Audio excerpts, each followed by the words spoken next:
How's it going, everybody? This is Cameron White with White Light Astrology, and welcome back to your favorite weekly horoscope. What the fuck is going on in the universe for December 16th through December 23rd of 2019? We are almost done with this year.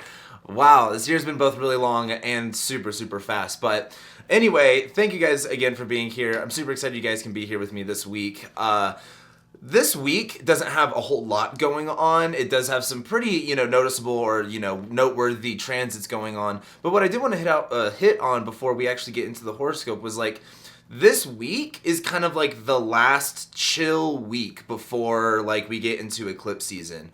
The eclipses start on December 25th on Christmas, and then they'll keep going. I believe it's until the 10th, and then we have like the Saturn-Pluto conjunction on the 12th.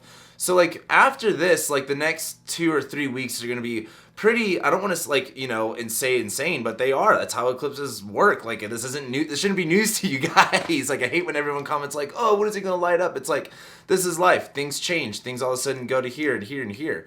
But with this week in particular, because we'll talk about that next week, I think that this week is going to kind of offer us, though, almost like a distraction, like a different type of energy to kind of get us away from everything that we've been dealing. Because this week's highlights, we do have Mars sextiling Saturn, which I do think is going to be really constructive. Finally, we get to put some of that Mars and Scorpio into action and actually use it for something that's going to build us some long-lasting results with Saturn and Capricorn. Also this week, we're going to be having Mercury squaring Neptune, which is kind of a daydreamy aspect. Mercury in Sagittarius is going to have us kind of going off in different directions with what we're thinking, what we're talking about. And as it squares Neptune, this kind of gives us that opportunity to really like question all of those things and really look in depth at what questions we're asking and what we are talking about. As well, this week, we have Venus finally moving into Aquarius, where I do like Venus in Capricorn. I honestly love Venus in Capricorn, but I feel like Venus in Aquarius can have a little bit more of a fresh taste for things. Venus in Aquarius, it's like a nice cold winter's day where the sun is out, but it's like a nice crisp breeze. That reminds me of like Venus in Aquarius. We got that going on this week, and then by the time we get into next week on Sunday night, that's when we're going to be having the sun move into Capricorn. And Capricorn season starts, where we're going to have so much shit go down. There's going to be way too many things that are going to be happening in Capricorn season. But that's what this week's really looking like. I do think that by the time we end this week, that tone, that shift in tone of energy is really going to be present. Like next week, once we start getting into Capricorn season, where we're going to have the eclipses, the sun conjoin Jupiter, the Saturn-Pluto conjunction, everything else, like there is going to be quite a shift in tone. So during this week, my biggest suggestion is feel it, embrace it, enjoy it while it lasts, because the next few weeks are going to be crazy. So let's jump into the horoscope. So starting today on Monday on the 16th, we're just going to be having the moon in Leo make that trine to, it originally made a trine to Mercury, but then it's going to start to trine the sun. And I think that this is going to be a positive energy. I mean, we're talking about the sun in Sag, Mercury in Sag, the moon in Leo. There's some confidence here. There's some, what we talked about last week with like being able to go into this week with some confidence, with some, Leo-ness of being able to accomplish it, feeling prideful, feeling, confident, really. That's just a really big word to use, especially in these times where it can be so easy to lack confidence. But on Monday, go into the situation kind of looking at it as like, hey, what's going to be the best for both me and the other person? What's going to be the best way I can go about this? How can I really, have, courageousness or be brave or be bold? You know what I mean? Like have some balls. This is the moon in Leo. But that's really the biggest thing that's going on Monday. But as we go into Tuesday, that's when we're going to be having the moon enter Virgo. And as the moon, of course, enters Virgo, the tone really starts to become more focused on the details of our emotions, where they're all connected to. We try to get plans ready in the moon with the moon in Virgo. It's really easy to organize, or if you need to clean. So that's going to be some good energy. But as the moon does move into Virgo, it will be trining Saturn and it will be squaring Mercury. And I think this is going to be interesting because while the moon's in Virgo trining Saturn, there's a lot of accomplishment there. There's a lot of, hey, like if I organize myself, if I stay consistent, if I, connect all the dots the way that I need to, I can create long-lasting results. Like that's that moon Virgo trine Saturn Capricorn. But as the moon starts to square Mercury on Tuesday, this might become a little bit difficult because Mercury in Sag wants to get distracted. Mercury in Sag just wants to do this, wants to do that, wants to go here, wants to go there. And so while the moon is squaring it, it's going to be really easy on Tuesday to get overwhelmed with things, super distracted. My biggest recommendation is take a second to relax and take a breath. And because The moon in Virgo can be it can push you to like feel like you got to get a bunch of stuff done, and you don't always have to do that. Don't get me wrong, Mercury and Sag is like, go and have fun, go party. It's like, you don't have to go extreme on one way or the other. You know, take your time being consistent, organize things the way that you want to. Make a plan ahead, but as it squares Mercury and Sag, if you have big dreams that you're planning for, make sure that there's some details on how you're going to get there. And I think that's going to be important on Tuesday as well, because we have Mars sextiling Saturn. And as Mars is in Scorpio, where we're having this drive and this energy and this focus and this determination, it's like all this raw energy coming out of nowhere.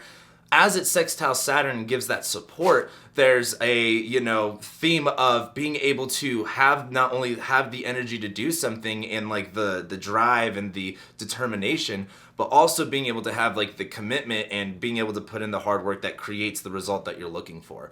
So a Mars sextile Saturn, whatever big work you got to get done, like that's going to be a great day to do it. And what we just talked about with the moon squaring Mercury, while you're getting all of this stuff done, dream big, but also be able to have that plan to show your results. And I think that's going to be a really big thing to look forward to on Tuesday, is what you can do, or I should say what you could plan for, what you can do, and what results come out of that. And then as we get into Wednesday on the 18th, that's actually when the moon is going to start to trine Saturn. I meant to say Jupiter earlier, but I already talked about all the Saturn stuff. Jupiter, sure, moon trining Jupiter is going to be positive.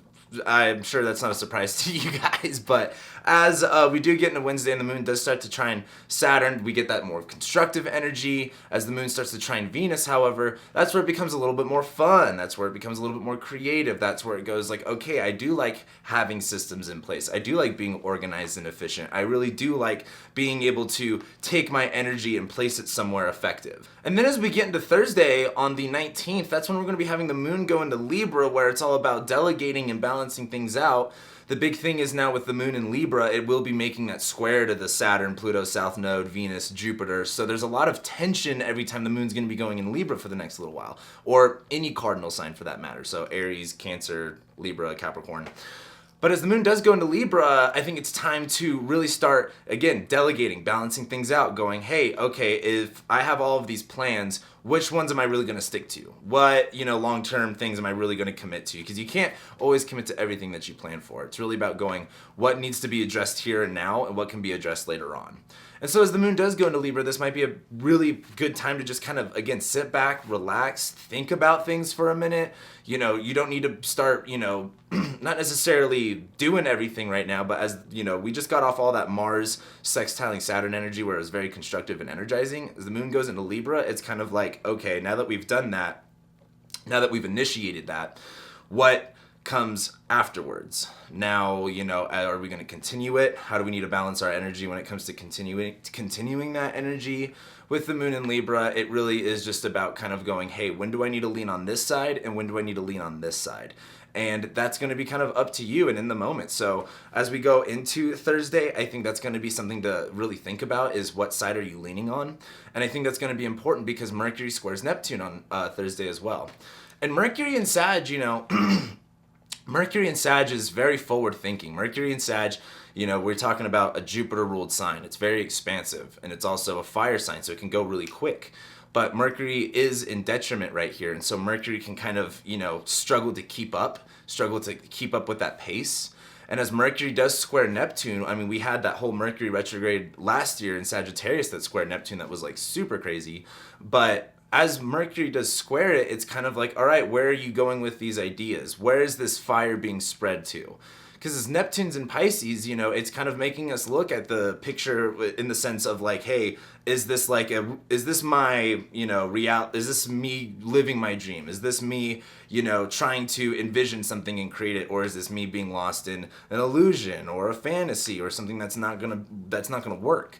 And as Mercury squares Neptune, I think this is going to be a big time to really check yourself on, if you've got these ideas and if you've got this vision, where do you need to check yourself on? If you've got this crazy vision and it's so crazy that you don't think it's possible, then maybe it won't be possible. But if you do believe that it's possible and you do have that plan that we talked about with the moon in Virgo of like, yeah, I can take these steps and I can get here, then maybe that Mercury square Neptune is going to be kind of like, oh man, maybe if I dream bigger, maybe if I think bigger, I can actually overcome any obstacles or boundaries around what my capability of my imagination can create. And then as we go into Friday on the 20th, that's when we're going to have that moon square Saturn. And that's where it is going to be kind of like, you can't, like I know with Mercury squaring Neptune, it's like, yeah, you can totally overcome your own obstacles. But like moon squaring Saturn, like bring it back down to reality. It's kind of like, all right, though, if I can't get it all, what do I need to at least, take with me? It's kind of like if you're packing on like a week-long hike in the mountains, like you can't take everything you own with you. You have to pack lightly.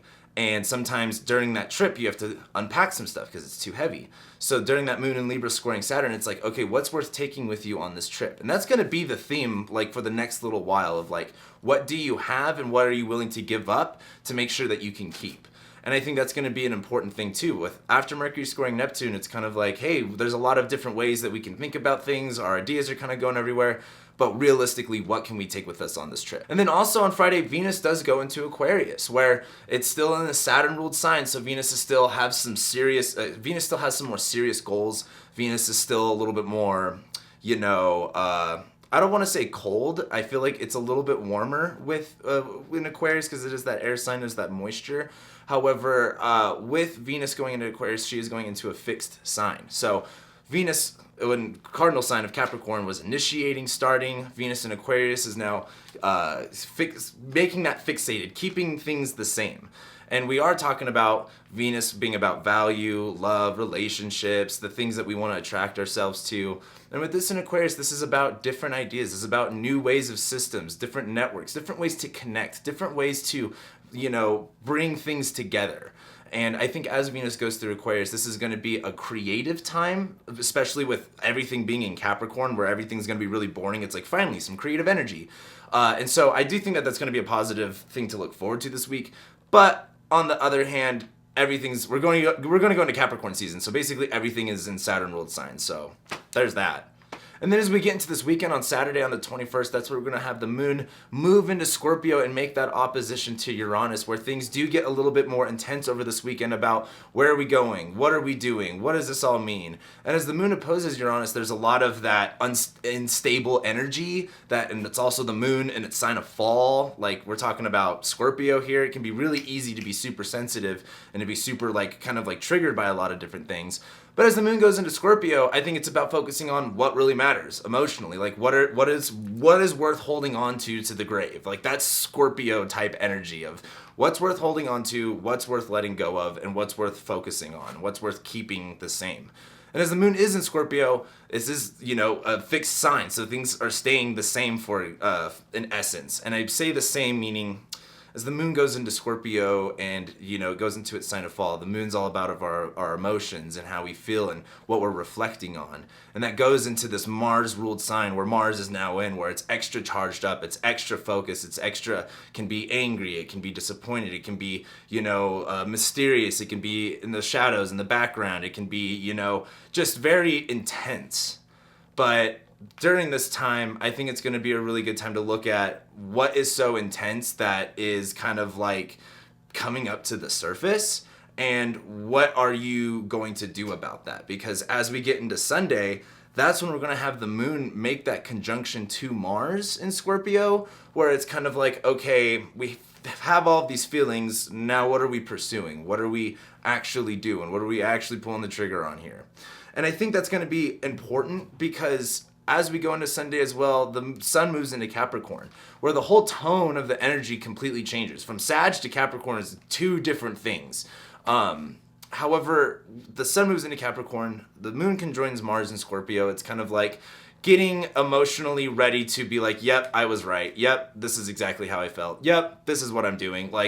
You just had enough. You've had enough of the bullshit. It's time to go and it's time to get serious. That's why I said I was kind of struggling talking about the beginning of this week, because the beginning of this week's one thing, and then we get into Sunday as the sun moves into Capricorn, that moon-Mars conjunction, things get pretty serious. But not in just a negative way, in a positive way too, of because it feels nice to be yeah, I'm finally fucking serious. This is how I feel. This is what I'm going after. This is what, it could be either offensive or defensive, whatever it is. As long as you're clear about it, it feels good. And I think that's what we're going to experience on Sunday. And as we go into Monday, as we go into next week, that's when the moon moves into Sagittarius and the doors kind of open and it's kind of exploring time. And also, this is the moon right before the eclipse. So as we go into Monday, it's kind of This is our last time to kind of feel things for a second, to kind of go, all right, where am I going? What's the vision here again? Let me remind myself before it's game time, because 2020 is game time, folks. We are going to get crazy. We are going to get serious. Saturn Pluto's coming. It's time to get raw and real, and we're going to be hitting so much more about that in the next few weeks. But that's what I got for you guys this week. As we do move into next week, we have the Christmas Eclipse happening of 2019. Next week we have the Sun-Jupiter conjunction, where Jupiter goes Cazimi, and we have that fresh, revitalizing energy of Jupiter in Capricorn. And yes, that was sarcasm. Next week we also have Mercury moving into Capricorn, the Sun conjoining the South Node, and we have Mercury trining Uranus. There's a lot going on next week. And it's going to stay that way for next week and the week after that, and I think like the week after that too. So just be prepared. But then we get a nice little break as we go into February. But with that being said, thank you guys so much for being here, liking, sharing, commenting, subscribing. I love and appreciate every single one of you guys, and I'll be seeing you next week.